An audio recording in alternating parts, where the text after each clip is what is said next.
you've been struggling with those French knots. They seem to be all over the place. Sometimes they're just fine, and then sometimes they're a complete mess. Perhaps you've been avoiding them altogether. Well, no worries. I'm going to show you how to make the perfect French knot every time. Start by wrapping the thread around the needle, going first over the needle, away from you.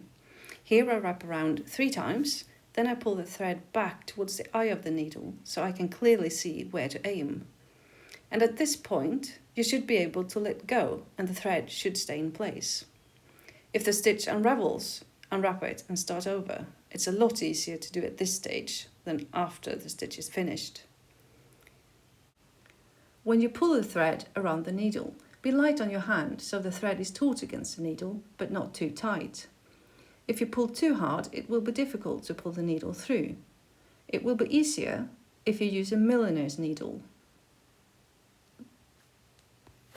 Usually the instructions say that you should wrap around the needle 3 times, but most often I do it twice. Sometimes I even do just the one, and you can see the difference in height and size of the stitch in the 3 variations I'm making here. And sometimes, even though you have the technique right, you still get a big loop on the top of the knot. This can occur if your needle is much thicker than your thread, so try going down a size or 2 and use a smaller needle if this happens.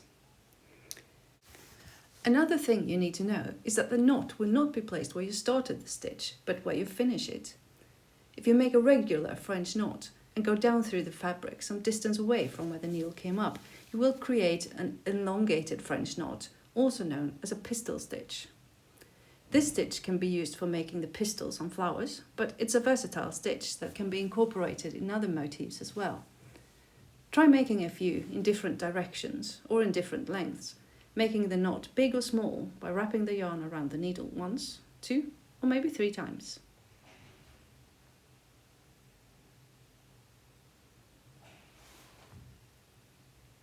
And here you can see that even though I'm changing the direction of the stitch, I am making the French knot in the exact same way.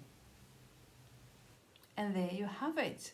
Just follow along with the video and French knots will be your favorite stitch in no time. And when you've mastered the stitch, check out my video on the cast on bullion stitch. It's not as tricky to make as it sounds.